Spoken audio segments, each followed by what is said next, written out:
हकार हकार हकार। हम पवन नारायण 9 और 10 फरवरी का 2019 संस्कार मिथिला फाउंडेशन के द्वारा सरस्वती पूजा के 5म साल के हकार द रहल छी। स्थाने बीबा मलाज अगासी रोड जकात नाका बिरार पश्चिम जिला पालघर। याद रखब जाए में लाइव टेलीकास्ट के विशेष व्यवस्था है।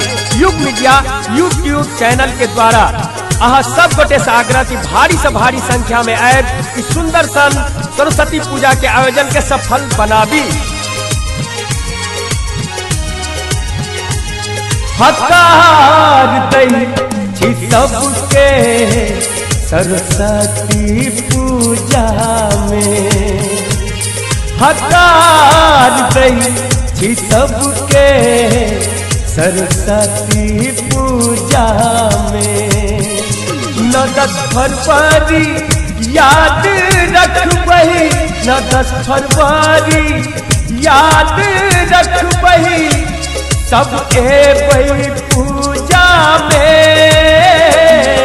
हकार दै छी सबके सरस्वती पूजा में, हकार दै छी सबके सरस्वती पूजा में।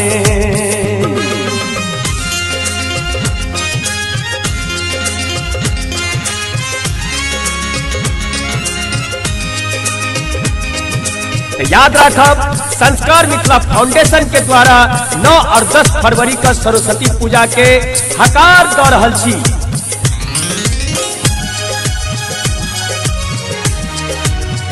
पवन नारायण जी से हो आता, माधव राय जी से हो रहता, पवन नारायण जी से हो आता, माधव राय जी से हो रहता, कुमकुम मिश्रा जूली राम सेवक संग श्यामानंद झा से हो रहता, कुमकुम मिश्रा जूली राम सेवक संग श्यामानंद झा से हो रहता, आलोक कुमार जी से हो आता, सब एबै पूजा में।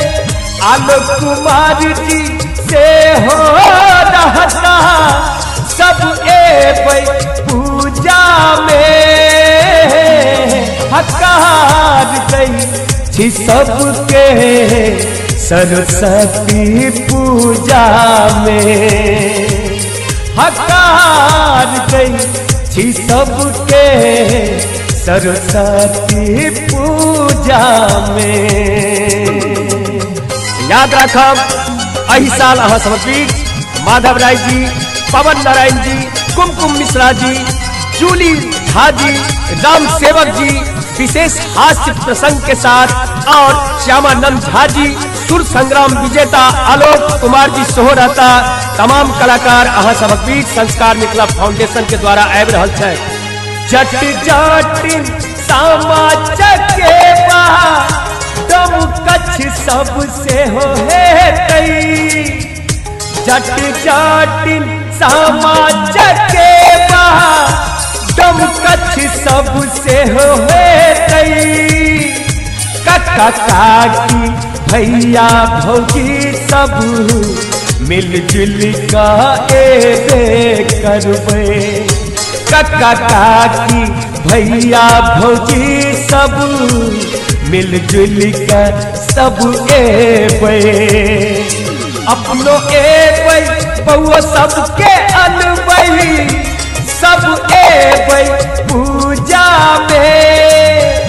अपनो एबै सबके अनबै, सब एबै पूजा में।